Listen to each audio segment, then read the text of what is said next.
नमस्कार, मैं Sumant. Welcome to Kalpavriksha IAS. ये है daily MCQ series UPSC prelims 2023 के लिए।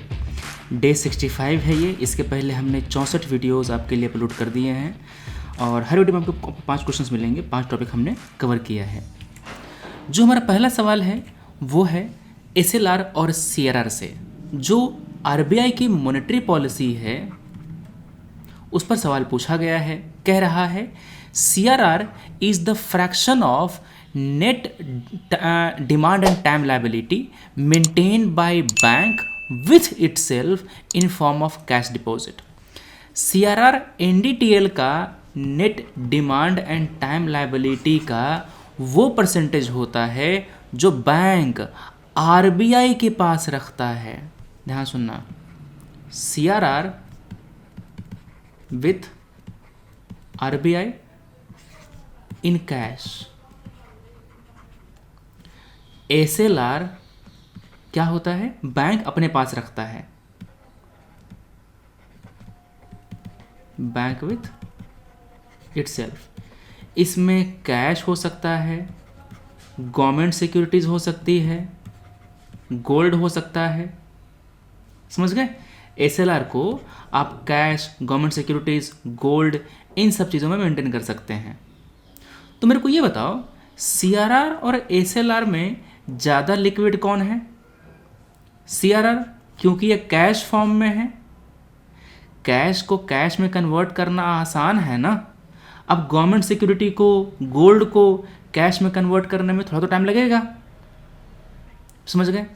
तो CRR is more liquid than SLR. ठीक है। सीआरआर आरबीआई के पास रखते हैं, एसएलआर बैंक खुद अपने लॉकर में रखता है। तो पहला गलत हो गया क्योंकि सीआरआर विथ इटसेल्फ नहीं, विथ आरबीआई। एसएलआर एनडीटीएल का वो परसेंटेज होता है जो मेंटेन करता है बैंक अपने पास, ना कि आरबीआई के पास। तो इसलिए दूसरा भी गलत हो गया। एसएलआर और CRR are part of LAF. LAF का पार्ट नहीं होता।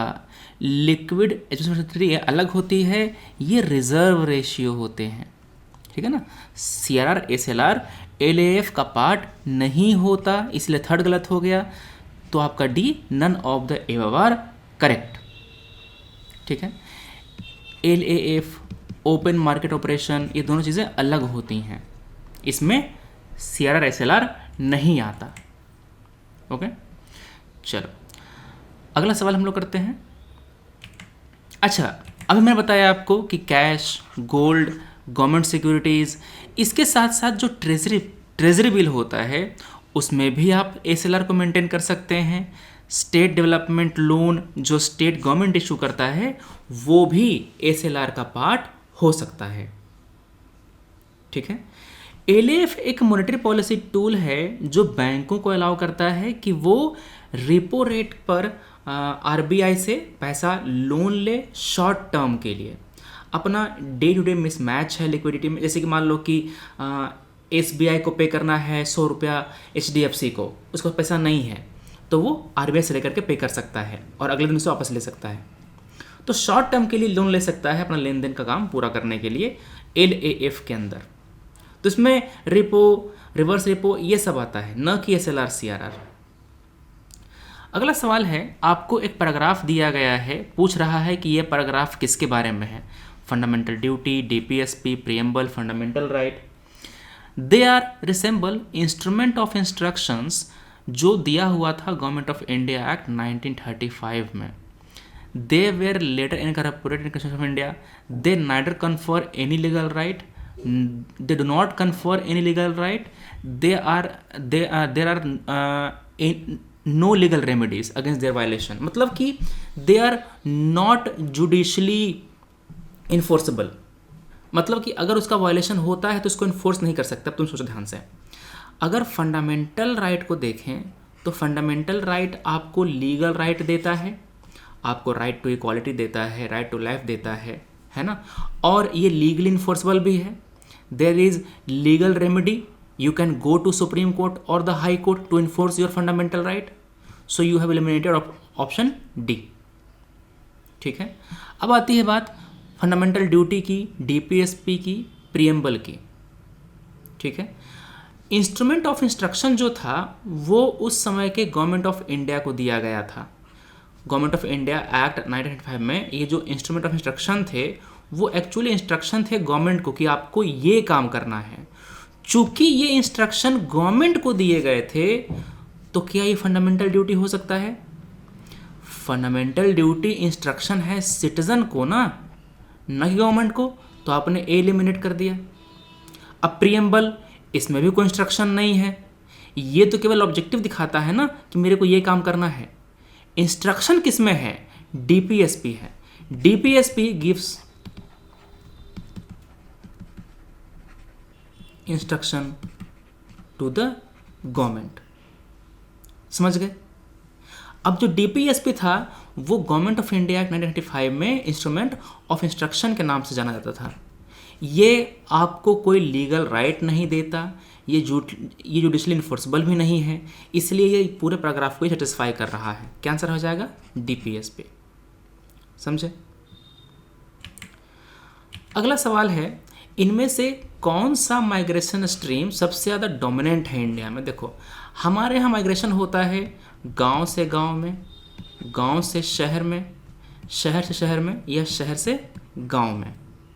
ठीक है, सबसे ज़्यादा जो डोमिनेंट स्ट्रीम है हमारे यहाँ वो है रूरल से रूरल। इसमें होता क्या है कि जो वुमेन होती हैं शादी करके जाती हैं गांव से दूसरे गांव, उनकी संख्या सबसे ज़्यादा होती है। दे आर फीमेल माइग्रेंट, उनका जो माइग्रेशन है सबसे ज़्यादा प्रोमिनेंट है, डोमिनेंट है। तो आपका जो पहला है ए वो करेक्ट है। अगला सवाल है, इनमें से कौन से न्यूज़पेपर को लॉन्च किया था एनी बेसेंट ने? New India, young India, Commonwealth. अब इन तीनों के बारे में देखो। जो यंग इंडिया था इसको लॉन्च किया था जमुना दास द्वारकादास, शंकरलाल बांकर और इंदुलाल याग्निक ने। तो यंग इंडिया तो नहीं हो सकता, तो दो आपने एलिमिनेट कर दिया। बाकी जो न्यू इंडिया है, कॉमनवेल्थ है, इन दोनों को लॉन्च किया था एनी बेसेंट ने। इसीलिए 1 और 3 सही है, C will be the correct answer. मेरे को ये बताना कि गांधी जी ने कौन कौन से पेपर लॉन्च किए थे, क्या क्या पब्लिकेशन था इनका? जो भी पेपर पत्रिकाएं पब्लिश करी थी इन्होंने, हरिजन वगैरह, सब बताना कि कौन कौन सा है। जरा सर्च करो गूगल पे, तब बताओ मेरे को। अगला सवाल है, खेतरी, अलवर, भिलवाड़ा, यहाँ पर कौन से मिनरल मिलते हैं आपको? खेतरी माइन अलवर का है, जो भिलवाड़ा का जो रीजन है ये कॉपर के लिए फेमस है। ठीक है ना, जो कॉपर माइनिंग है उसके लिए फेमस है। तो आपका बी जो है वो करेक्ट आंसर है। आपने जब पढ़ा होगा इंडस वैली सिविलाइजेशन, तो वो क्या है? वो ये ब्रॉन्ज सिविलाइजेशन है। तो ब्रॉन्ज बनाने के लिए जो मिनरल है वो कहाँ से आए थे? ये जानने वाली बात है ना। इंडस वैली के लोग आयरन से परिचित नहीं थे। क्लियर है?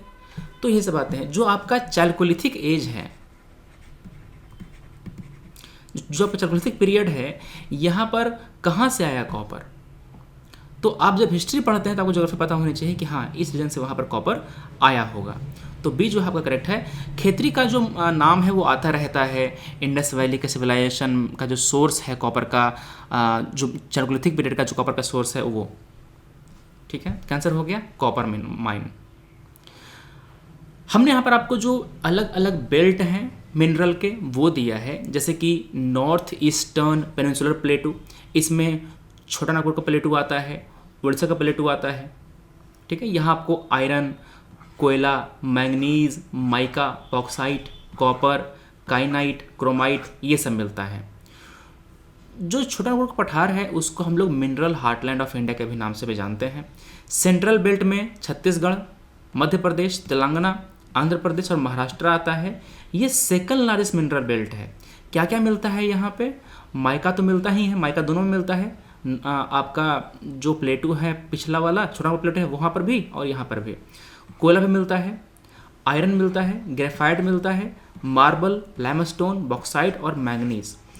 सेंट्रल बेल्ट में दो चीज़ें खास करके, जो लाइमस्टोन है और मार्बल है, ये दोनों चीज़ें एक्स्ट्रा मिलती हैं।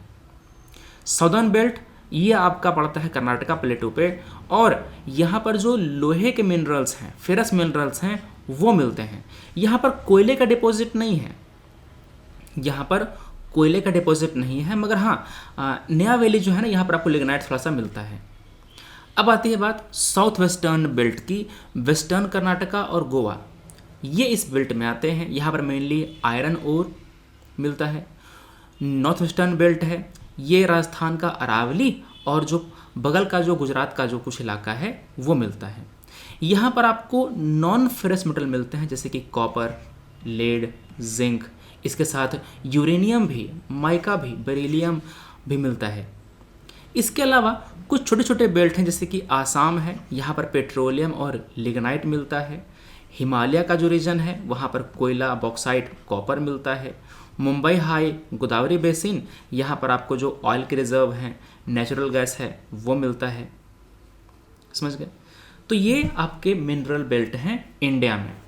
खास करके जो नॉर्थ ईस्टर्न पेनिनसुलर बेल्ट है ये याद रखना, सेंट्रल बेल्ट है ये याद रखना। इनसे क्वेश्चन ज़्यादा पूछेगा कि कौन कौन से राज्य आता है और क्या क्या आपको यहाँ पर मिनरल मिलता है। ओके, तो ये हो गई बातें हमारी आज की। हम मिलते हैं कल अपने अगले वीडियो में। Thanks for watching, take care, जय हिंद।